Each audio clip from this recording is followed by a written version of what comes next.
Sorry, Ray, are you waiting to start us off? I switched myself off back then because they're doing some work in the flat above and you might hear lots of drilling. So before that happens again, may I introduce Jenny Smith again, who will continue with her intriguing episodes on a life well lived. Jenny. Right. Well, I'd start with it's a botched mess. I never planned it. Right, I'm going to move forward and see if that helps with the sound. How is the sound, everybody? That's good for me. Yeah. We moved to Bristol in 1972, and we purchased our house by borrowing the deposit from the bank and taking out what was an option mortgage then, which the Labour government had put together to help first-time buyers, because the council waiting lists were so full, they just were never going to be able to put roofs over everybody's heads that needed them after the war. So we actually had very, very little money left. We had actually planned it as we came back to the UK in Yule. We decided we were going to let the children get educated and get into school somewhere, and that we've got to plan it.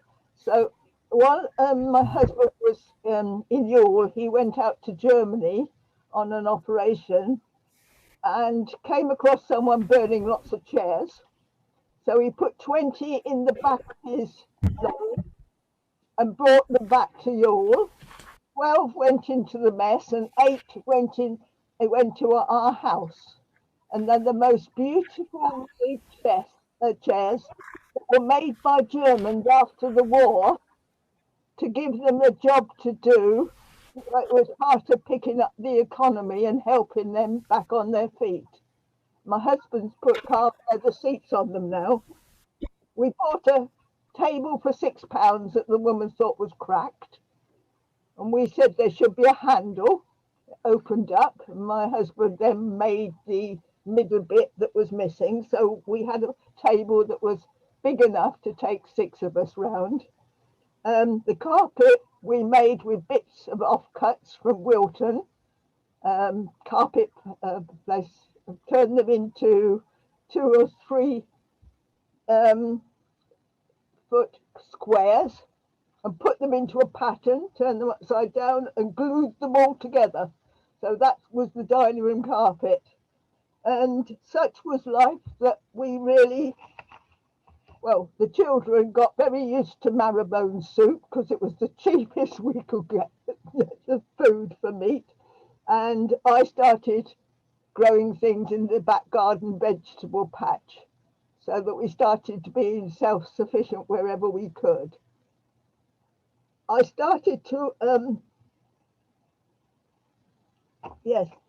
of my daughters went to Brislington School when we arrived, and the other 2 children went to Stockwood Green. Jackie only spent 1 year at Stockwood Green before she went on to Brislington.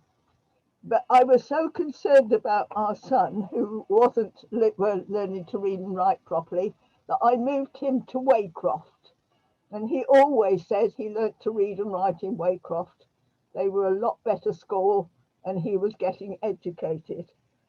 That actually, I was very nervous about doing that. I hoped it wasn't going to affect him when he got into school, of having this authoritarian mum that changed things very suddenly, but it worked. And he well, as you know, he's a teacher up in London now. So it's about, but it was learning about the systems in the UK as well. My husband went on in the army. He spent another 2 years in Hermitage, so he came home weekends sometimes, not always. And then he got posted to NATO in Mons in Belgium. And he used to, wherever he could, get a lift in a plane to come back, but it wasn't very often. So actually looked after 4 children alone for 4 years until he came out of the forces. Margaret Hodgson was wonderful. She was like second mum when I couldn't be there if anything went wrong or anything. And she also was raising money for Amnesty International. So she was running jumble sales and I joined her. And Peter and Margaret and I became very, very close. And Margaret later on, many years later, when she moved up to London, our eldest daughter, when her marriage fell to pieces, was supported by Margaret Hodgson. She definitely became Penny's second mum. And they are lovely people when they do that. And children need other people other than their parents. I'm sure of that. You balance things and you learn who to trust and who not to trust in this world. Through the jumble sales, my children were closed. In fact, I remember Caroline, when she got her first job, coming home and saying, "It's brand new. Look at me. I've got something brand new on." She's always into money, my Caroline. I think it did something else to her as well. We purchased second-hand bikes, and I used to take the children out on cycle rides. You also used to take them out for walks in the local fields and woods in Stockwood, looking for batters and things at night. So I taught them not to be frightened of the dark, which is essential with children. And also I joined the Ramblers Club in Bristol. Took the children with me so that they could talk to other adults, learn to mix with people, but also learn about wildlife and nature and the things that really all children should learn about. And it was because I'd come from a rural background. I love nature. I always have. And if I ever see anything going wrong, I try to do my best to stop what people are doing. But because we were not well off, I realised that if my husband came out the forces, that, by the way, they'd constantly offered him a commission to become an officer. And when we were in Germany and when we were in Ewell, he'd 3 times been a witness at court martials of people who had taken commissions, who were ordinary people without money behind them, and who had got into financial troubles and had their fingers in the pot, which they shouldn't have done. So we decided that taking a commission wasn't right anyway, and that we couldn't afford it. You have to, when you become an officer, you pay for all your own clothes, you know. You no longer have them issued to you free. There's all sorts of things, and the mess bills are horrendous. And as my husband hardly, in fact, he got pulled over the coals a few times for not attending the mess enough.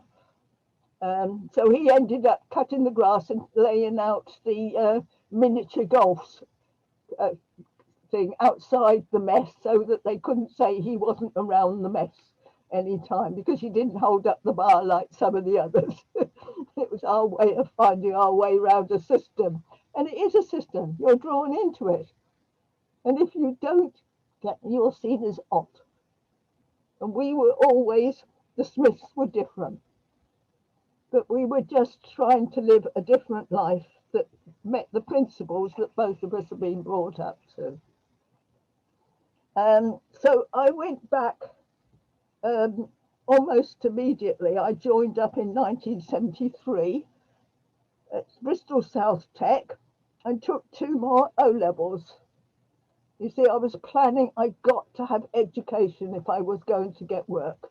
It was the only way out of the poverty and things that were going to happen to us. And I took human biology and sociology. And I had Madge Dresser, who now is at University West of England, I noticed. She was my lecturer. And I said to her, oh, by the way, that brought me up to 5 O-levels. So I was beginning to get something to produce when I actually went for a job. I told her I wanted to be a social worker. She thought I was stark raving mad. And she kept telling me that teachers had more holidays and teachers had lots more benefits.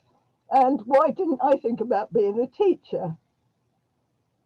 By this time, I was attending Quaker Meeting House in Keynsham, where there were lovely people like David Jacks and Janet and Roger Can and Guy Theodore, who had been in Spain and was a conscientious objector, and who was into Esperanto, which was fascinating my children, another language that was united people or intended to unite people right across Europe. Richard Evans was there and his wife Dorothy, and we had music sessions at their house and listened to all sorts of poetry. I can't remember others' names, but they will come back to me, I know. They're there somewhere in your brain. You remember these things and suddenly you get none. But also there was Alan Brown and his wife and his children. And he was a senior lecturer at Bristol University in social work. So I asked him what voluntary organisations I ought to get involved in to find out whether I could have it in me to become a social worker, so that I didn't just go in and find out I was in something that I really couldn't do. He recommended that I became a Samaritan, and I was a Samaritan for about 6 or 7 years in Bristol. Every case under the sun was different. And yes, I've held people's hands while they're being stomach pumped. I've been taken them out of where they were collapsed in telephone boxes. I remember one that was right in the middle of the bus station, and convincing him that he shouldn't die. And I remember that when he told me what had happened was his wife and children had been killed on the way to the prison to see him, and all the things that had happened in his life. I thought, you're going to have an awful job to sort out you want to live with a background like that. And it's learning about other people. And the other organisation that was recommended was the Bristol Council of Voluntary Service. So I joined them as well. That was really good because we had talks. People came in and talked about what cases they'd been given and what they were doing. And I was given cases. I had a little old man in a tower block that had a budgerigar and had Meals on Wheels and had lovely panoramic views. And he loved his budgie. But his family were pushing and pushing and pushing to get him to somewhere with people. And he ended up in Meadows Suite, which was an elderly people's home at Eastville. And it was horrendous. It was like the old workhouse. And I went 2 or 3 times and I broke my heart. And I thought, I never want to put anybody in a place like that again.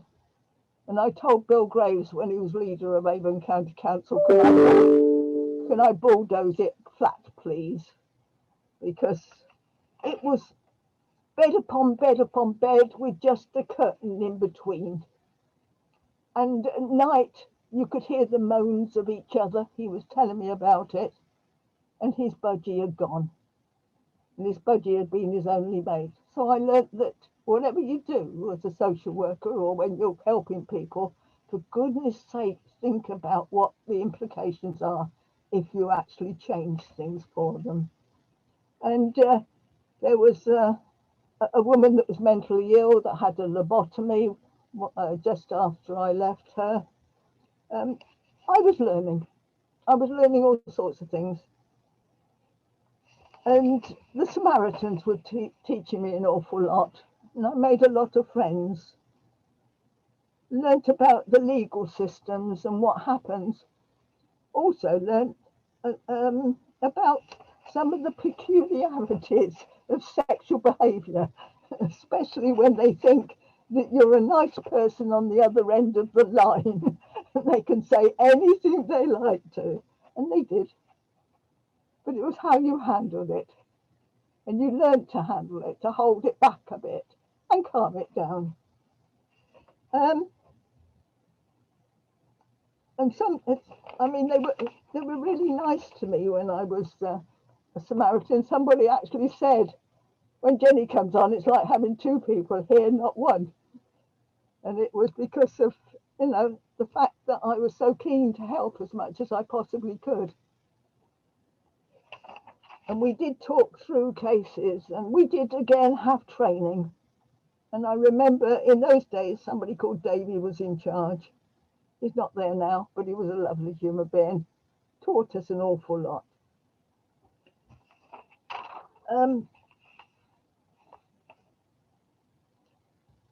The Bristol Council Voluntary Service, eventually we had a speaker come. And he was called Ray Tudor. And he ran the soup kitchen down in St Paul's, in the cellar of the Albert Villas Advice Centre. I don't know why he seemed to want to have me. It was almost like you can't get out of going down and coming to see what we're doing, Jenny. So I went down to see what we're doing. And by the way, this had also a second-hand effect to help the family. It meant I could turn all the heating off in the house while I was away, so that we weren't having terrific heating bills. It was vaguely, I was planning a system that I could live with, which I might get a cup of tea free in and wouldn't have to spend too much money while I was doing it. The Bristol Council Voluntary Service were very, very good and included all sorts of ventures that were going on all over the city. So I learnt about the wider field of voluntary work.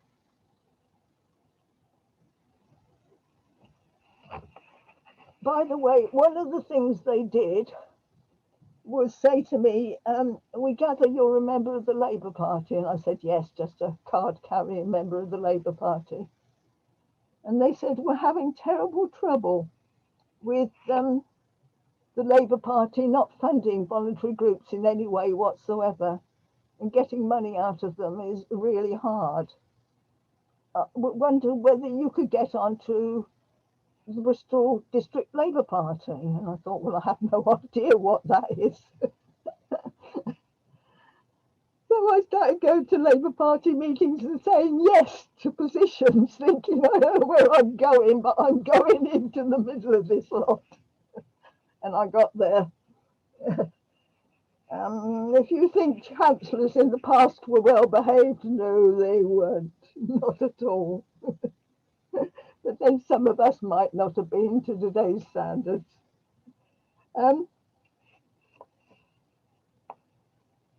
Ray Tudor, when he asked me to go to the soup kitchen, wanted me to go down and be at the soup kitchen to help out. So I did. It was in the cellar of the Albert Villa Advice Centre, which is on Grosvenor Road, St Paul's.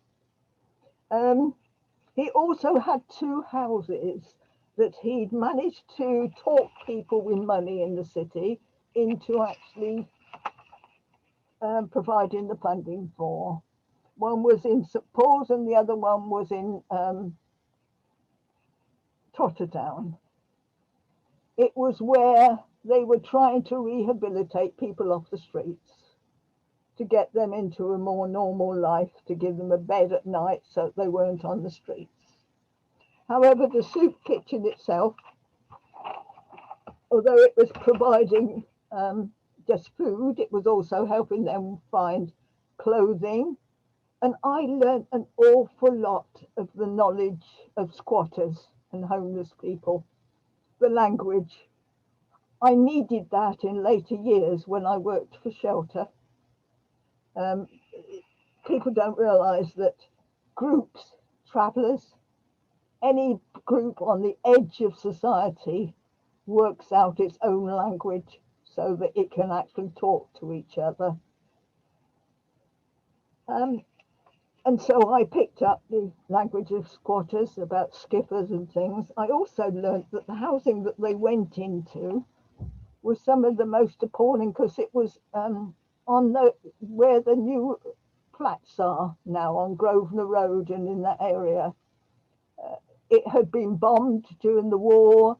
It had been done up to a certain extent, but they were squatting buildings that were dangerous and often caught on fire. No, it was so dangerous for homeless people in those days. One of the people I remember distinctly is Owen. He had been a stoker on a coal-burning ships. And as diesel was coming in, the ships were changing in the docks and coal burners were being scrapped. So he no longer had a job.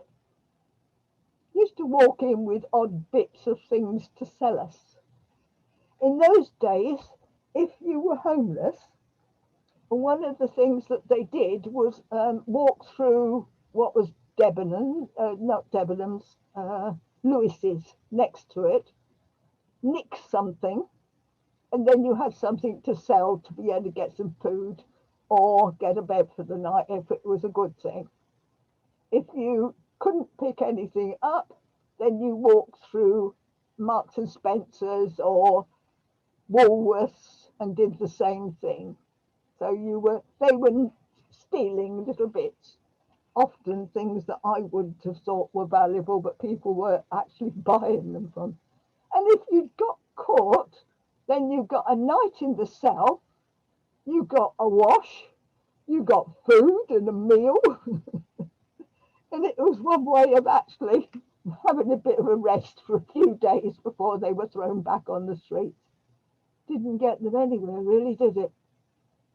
And we haven't learnt much since then. So the buildings that they were going in were unstable, and I don't think people realised that. Also in the soup kitchen, I met a man that said he'd come from Harwell, and he tried to teach me how to make a nuclear bomb. Was very intent on me becoming his student. There was also an ex-policeman, and he mostly spent his time in Easton, but he did come in for meals and food into the soup kitchen.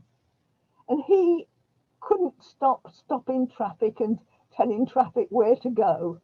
So at times he made absolute traffic jams all the way through the area, where he was doing what he had been programmed for as a policeman to do, but which he no longer should be doing.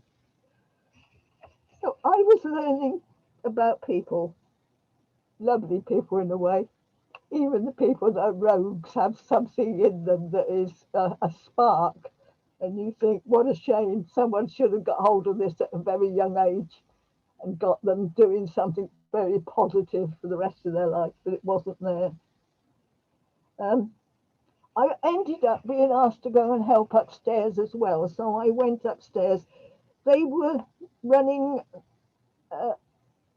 helping people with second-hand furniture. You must remember that it was beginning to be a West Indian area. They were coming in and being given housing, and often the older dilapidated housing by the city council in the areas of St Paul's and Easton and St Werburgh's, and they didn't have furniture. So the advice centre that wasn't an advice centre really was actually helping out with all sorts of things like providing things to make homes and give them help. Albert Villa was on a peppercorn rent, which meant the city council had let I think it was either the YWCA or the WRVS, and they had it for sewing classes for young women. And suddenly it was starting to turn into something else because it had odd rooms that other people could take over. And the advice centre took over the first floor, or the ground floor. My job was to answer phone and do calls while they were counselling people and helping people with all sorts of problems. And I'm going to go back now a bit because then Ray Tudor died of a heart attack. So the soup kitchen became rudderless, which was a shame. And I went to his funeral and I got so angry. He was a Roman Catholic. It was at St Mary's on the Quay. It had the homeless turn up. It had men in pinstripe suits that he'd got money from turn up. And he had lots of ordinary social work and voluntary workers there as well. So he had the hippies in there. So you realise then how a human being has touched so many. I'd like to see a road named after Ray. I really would. It's the sort of person you do put down the names of on roads. Anyway, the Roman Catholic priest kept on about the fact he'd not turned up enough to religious services and hadn't of course he didn't. He's busy doing Christian things in the outside world. It's amazing, you know, some people have got channeled vision and don't realise that other people have other things that they do in this world. I've done the sewing class. Oh yeah. The two people that were major on the ground floor doing the advice was Arthur Musgrave, who later on worked with all sorts of voluntary fields in Bristol. There's another name you could have, Musgrave Road. Why not? Why not start naming some of the people? And there was a Mary there, and I don't know what her surname was. I never heard it. She went off to Italy, got married, and I said, "You're going to have a baby." And she said, "No, I'm not." And yes, she did. And she went off, and I have no idea what happened to Mary, but she was lovely. But the financial system of the St Paul's Advice Centre, as it became, was absolutely in a mess. They desperately needed money. They hadn't got any. We formed a committee. A lot of the voluntary people who were using the building joined that committee. And suddenly I discovered, oh no, I think it was after I got money from Quakers, Alan Brown joined me.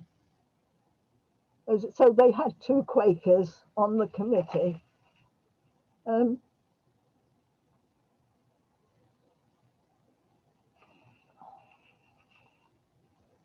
Yeah, I think I've turned over. Oh, yes.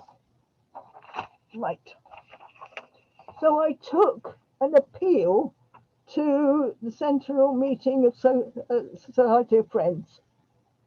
And I appealed for, I think it was £700 or £800 to last till March to try to keep the building going.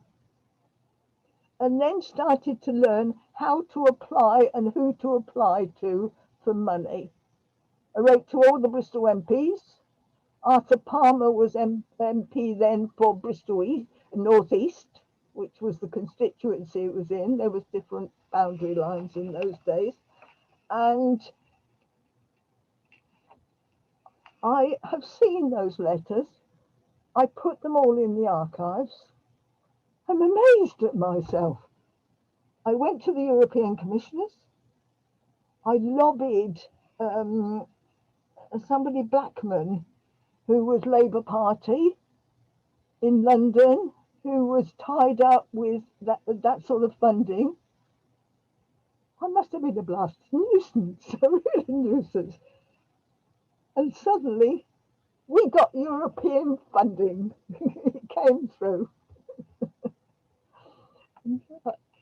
It felt a lot more secure. But then we could actually choose workers, qualified workers to work in it. Arthur Musgrave was appointed, but we felt, somebody from the West Indian community, a professional, that could help his own community so they felt safe. Because many of them were coming to a foreign country, meeting racism, meeting all sorts of things that it's better not to talk about nowadays. But they needed somebody of their own colour among the team. Well, by the way, Don McLaren, the older one, was actually the councillor for St Paul's. He was an old-fashioned councillor that went into homes, he talked to people, he really was one of the community. He actually said that it was me that got the money, but I think I like working as a team. I'm sure everybody else did as much. It's just I seem to have ended up with all the letters. No idea why.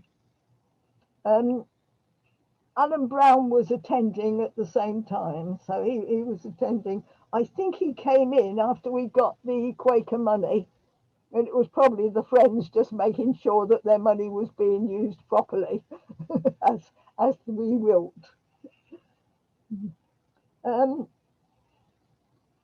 When we started interviewing staff, Mary had gone.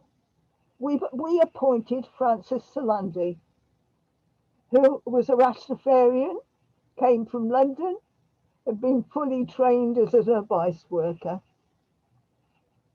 And I took him round and introduced, oh, by the way, the WRVS women weren't pleased.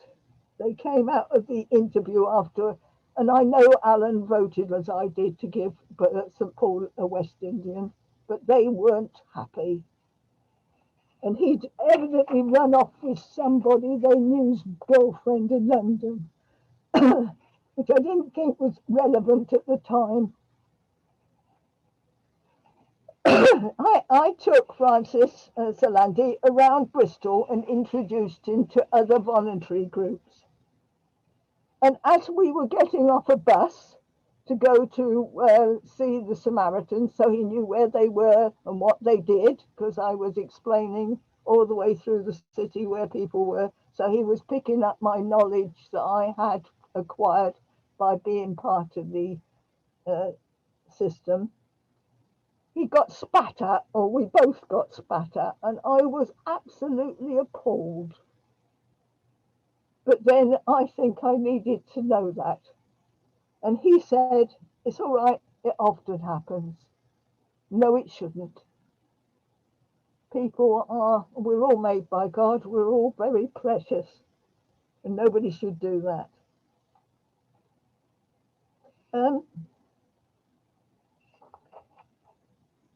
It was clearly a different organisation than the one that was envisaged by the WRVS.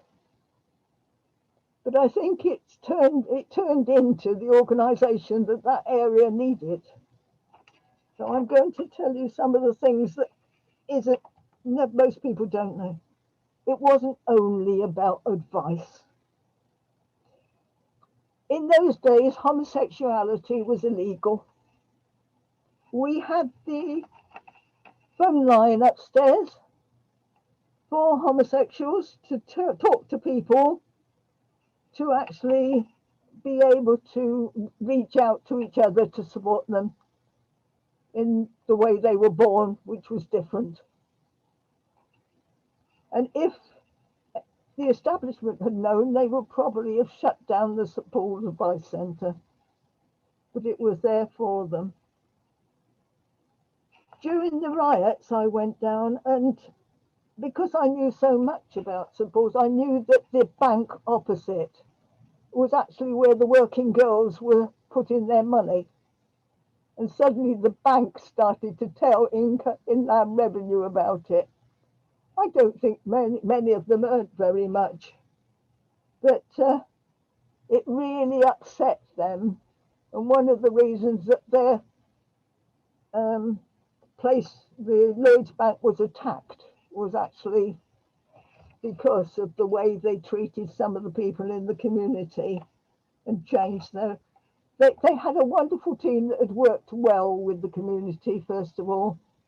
Many of them ended up tied up to the, I think it's BIFA, the trade unions that they belonged to. But they were all moved out and they put a new team in. And the new team was actually very authoritarian with what was coming in. And I quite understand that some of it might be illegal money, but I do know that some of them were people just scraping a living out of the world that was very neutral towards them. There were people like the other workers in the area was Emmanuel Obidi. He was in Brook Road. He had tribal scars, which I talked to him about, and he said, no, we all have them put on us when we're young. He tied up with the council hostel project. Oliver Osborne was there, and she was there for ages. I assume many of these people are dead now, must be. But she was doing all sorts of activities with women in the community and giving them support. Mr. De Freitas was working with the Caribbean community because not all the ethnic minorities down there were Caribbeans. And oh dear, I haven't put his name, the Mill Youth Club. And I do know, no, I can't think of his name. He was wonderful, and he was on the management committee that evolved afterwards at the advice centre. When I'd first gone down there, by the way, one of the men that keeps an eye on the working women and obviously takes their money from them, thought I was one of the girls on their patch and tried to heavy me off of City Road. After a while, he got used to who I was and what I was, and that I wasn't impeding on his patch. But you see what's happening to me. I am learning about people. Where do you know it's coming? I know that Fowler's, the motorbike shop that was down there just off of Grosvenor Road, had the most horrendous graffiti against the black community written all over the workshop walls at the back, because I rode a motorbike eventually. So I had to have my motorbike service, took it into the workshops and saw what was written all over the walls. Fowler's, on the day of the St. Paul's riots, were absolutely destroyed. They took their anger out that day. So we really must watch that people feel that they have a place in our communities, that are valued. Otherwise, things like that happen. And a lot of them ended up with convictions in prison, which doesn't help as communities settle down again. Oh, Roy Hackett, that was who was down there as well. What can I say? I have all these diaries. I've got diaries from 1975 right the way through. They are full of names of people that have done the most wonderful things to help sort places and things and communities out in Bristol. I was never alone. And people keep saying, you did this, you did it. Ah, yes, but we as a team did things. And that's more important. Carmen Beckford was CRO. And I'm trying to think. This is silly. I've even got him still on he's in Spain. and I've even still got him on my Facebook. So we pass over messages to us. But it's people that have worked in the communities of Bristol. I don't think we actually praise them sometimes. They do lots of things for free, not paid, and they change history. And the advice centre being down there was in the right place at the right time among people who were suffering and in poverty. I don't think it's changed. It's moved a bit, what's going on, but we've still got the challenges before us today. Yes. Why can't I remember his name? Because I'm old. I'm 82, nearly 83. I know it. Anyway, I hope that's enough for you today. Thank you, Jenny. As usual, most illuminating and a fascinating life. Can I invite other friends here if they have any questions or comments?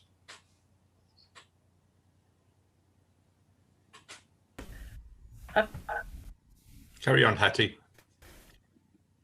I think there's a move afoot to, or has been perhaps, to commemorate local people from St Paul's as great helpers and activists and characters. And every now and again I see this wonderful mural over a whole house wall.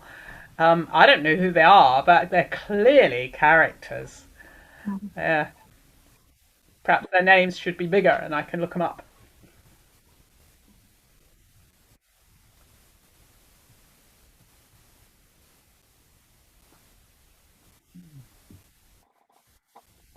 Jenny, you also threw yourself into all this. You really did. It was so vital and passionate for you, wasn't it? Yes, because it was injustice going through. But remember, I'd seen poverty in the Middle East. I knew what poverty was.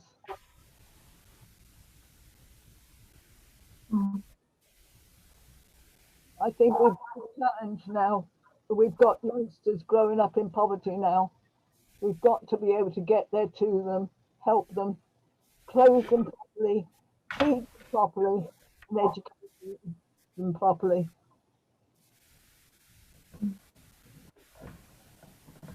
What do you think the future for volunteering and the development of social care in the future is going to look like? Well, they're already contracted out, most of it.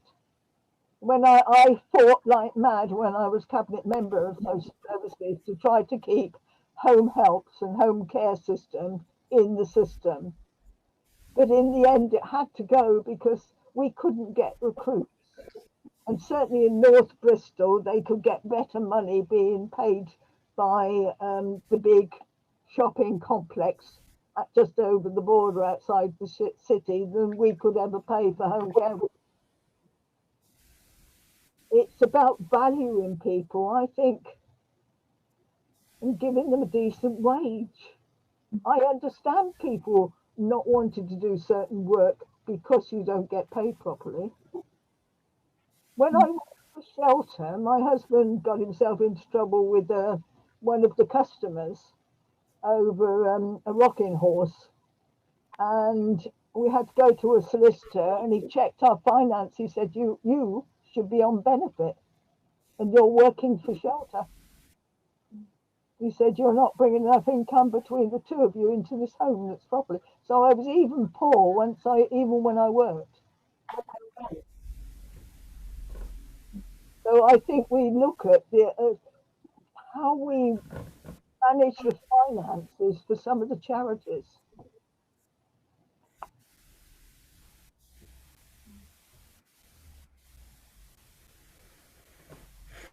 I can see things getting worse after COVID, where there's going to be a lot of need, and whether we will be able to fulfill that need with, vast numbers of being unemployed, mental health being what it is, as we hear. There used to be somebody that ran through St Paul's that said they were a train. And I had that man when I was in Exeter and Ewell that was running down the middle, a motor car going down the middle of the road and wouldn't move through the traffic.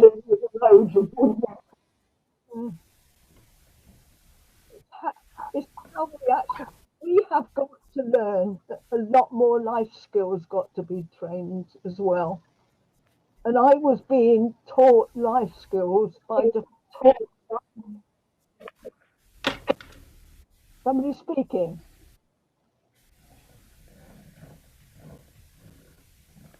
Sorry.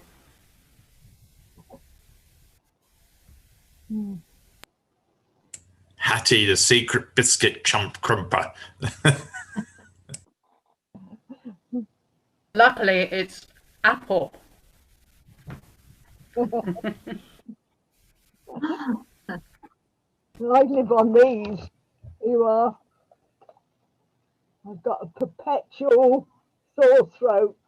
Had it since Christmas 2000. No, before that. About 18 months. Don't know why. I wonder whether I've had COVID. Possibility. Have you had a test? Have you had a vaccine? I've had the first vaccine, yes. What do you think? I mean, we're going through this whole COVID thing at the moment. What do you think people are learning as a result of this? And how do you think we might apply this in our communities? And do you think that a basic living wage or something like that might change things? Well, you know that my second daughter works for the Department of Works and Pensions, and they've been, we have to be careful because did you know the staff there have been having threats? And somebody went in and photographed all their number plates on their cars. Now they're trying to get money out to people. And yes, it's not perfect system, but it isn't a perfect system because it's been privatized. But they're doing their best that they can. And the best isn't perfect. It never is. It ought to be, but it isn't. She went to the House of Commons. They all designated my daughter to go and talk to the MPs. See, chip off the old blocks going through. And she went and argued for a solid lump sum. No little bits to apply for, no extras, just a basic living wage or payment to keep them going whether they're disabled, whether they're unemployed, whether they're mentally ill, whether anything else, to actually take away all the bits of paperwork, which was going to do her and the others out of a lot of work, but at the same time simplify it for everybody.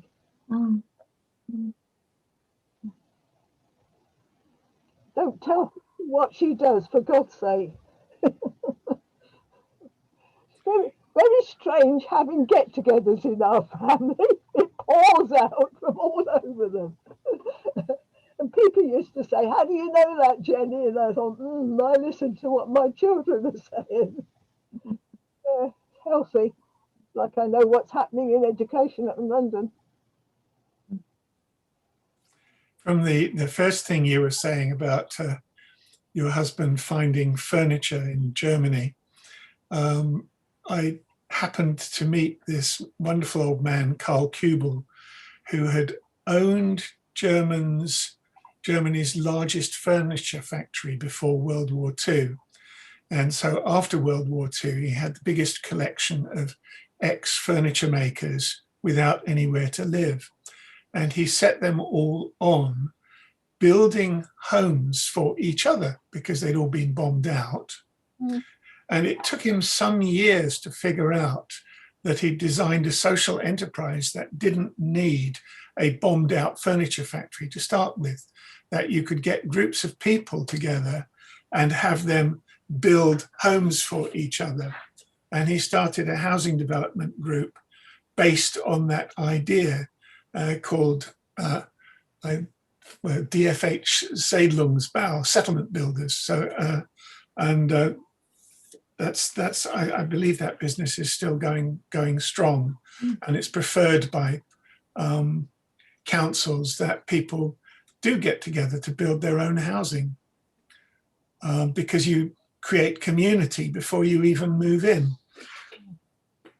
That's a kind of idea that we need to be adopting in our societies and our settlements. Get people working together in the communities. Would that work in St. Paul's? Yeah, well, that work in St. Paul's was really good, because when I worked for Shelter, I had a lot of cases coming out of those sort of areas, and I wasn't frightened. And I think that if you're frightened, you make mistakes with relationships and talking to people. I mean, if I ever do get round to getting to the program, I hope this breakdown's finishing and I'm not going to go on with all these, because I'm having to research it. But I am looking for someone who would like to help me write some of this down, because I think the history of the city is by the great and the good, and I'm not the great and the good. I'm just this woman that somehow or other treasured it and upset. I mean, I got a housing director have a heart attack. Did you know that? No. Did you know I got a chief constable in court? You can't plan these things.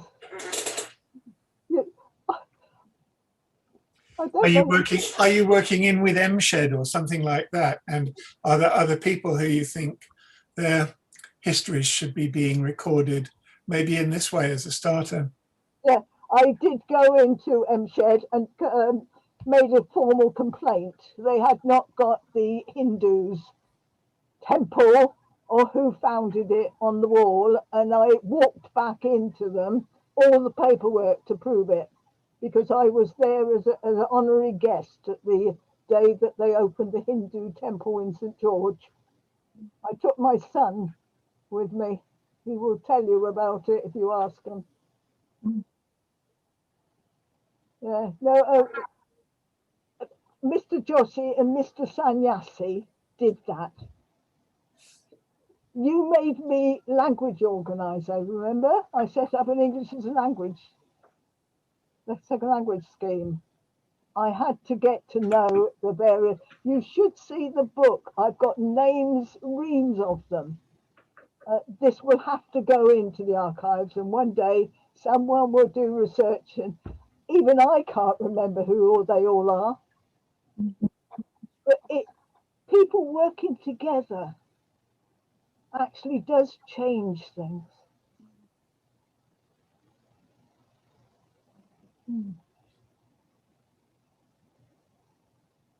Yes.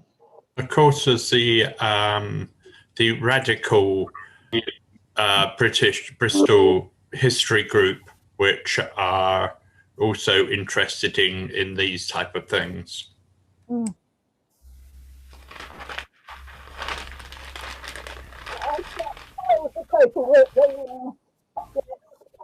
Those are all the 1970s diaries. I also cut out newspaper cuttings so that it helps me with dates. But we must include other people. It's not a Jenny Smith book. It's a history of book.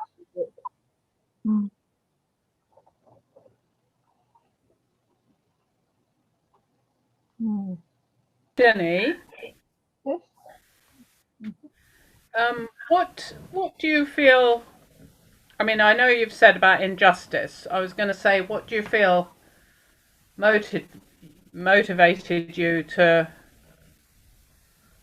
go that extra mile and do something new that you've never done before, like writing to all these people for money? Well,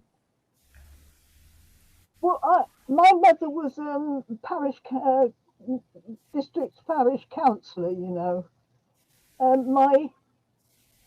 father was a trade union chair in the Newbury area. So I had sort of some idea of how the establishment functioned, and did know some MPs. I mean, by that time, I was getting into politics in Bristol. I became Tony Benn's treasurer and membership secretary. Somewhere has to do these jobs. I ended up as that. But that sort of slid in. This is the very beginning.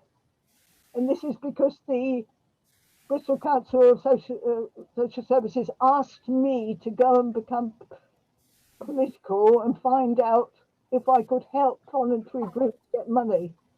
I had the most blazing rows when I got into the District Labour Party with them. But that's the next session. I actually did volunteer for about 3 months with Shelter before I went to take my CQSW qualification as a social worker. And they had 15 or 20 evictions going through. The City Council Housing Department had decided to evict all these people in July, went on holiday. Most people not working in the council house, so nowhere to appeal to. And we fought back on the ones we thought. One man owed £4, 2 and 6pence, I think it was. And we stopped him being evicted. I assume he was just an awkward tenant they wanted to get rid of. And you could have those as well. But yeah, I'm a walking dictionary on the past. And what I can't understand is why I haven't got dementia. It would be dementia. Yeah. You went silent. You remember walking on a path? Yes. No.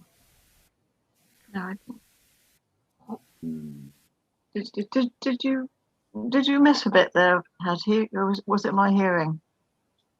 Yeah.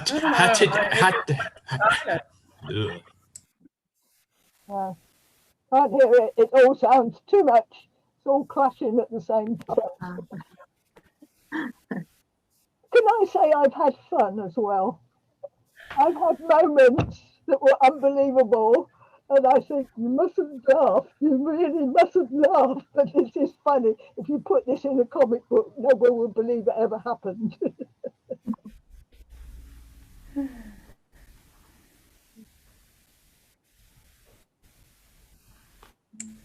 Well, friends, we have come to 12 o'clock now, which is usual time for ending. Any other comments, or perhaps Jenny would like to make a final comment before we close?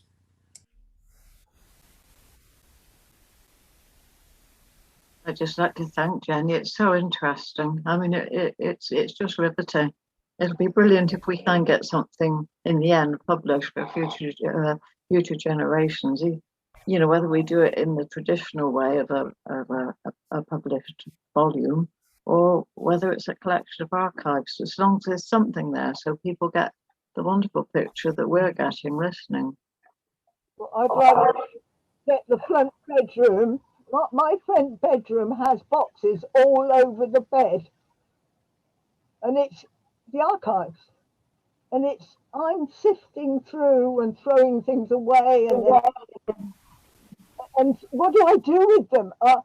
The archivist even sends a car up to pick up things when I say I found this, that, and the other.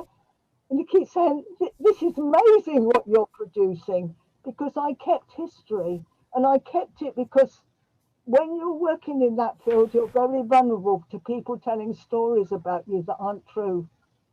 I know politician after politician brought down by misinformation. So I watched my back. And yeah. No, I've got a filing cabinet there that wants sorting out. There's still lots left in there. I can prove that the merchant venturers illegally put a road junction on. And then the officers ran away when I've produced all the material to show it had done. It's yeah. Don't let my children destroy it. It's not to go into a skip. It's to go somewhere where some nosy person can have a look. Anyway, look, you've all had fun lives. I think you should all talk about your lives. I think it's therapy in a way, especially at the moment with this mess going on around us. Yeah. I like reading autobiography, and if it turned into a list of stories by all sorts of people about all sorts of different things, it may not be so attractive as having a main thread with you and the stories that branch off from you. Yeah. I mean, the Quakers were there all the time, you know, and a lot of the work that I did. When we did, you know, that I led the homelessness count in the city, and I wrote a report on it, which upset our national office. I don't know what I said, but I obviously didn't say what they were saying. An awful lot of Friends and Quakers, and people don't realise that. The team and people from St Paul's, because my friends came out to help search the whole of the city to find homeless people. And we ended up the second largest count in the country. I always said if you gave me Birmingham, I might have got worse. When was that, Jenny? I don't know. The report's here somewhere. I've got a copy. 70s, 80s, 90s?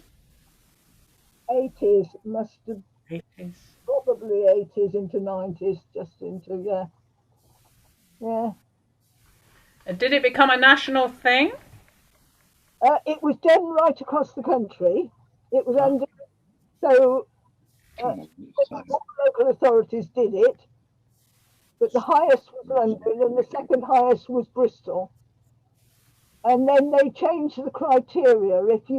I was really angry about that. If you were living in an old garage, a hut, a cave, they were living down in the caves off the docks, you know, when we counted them.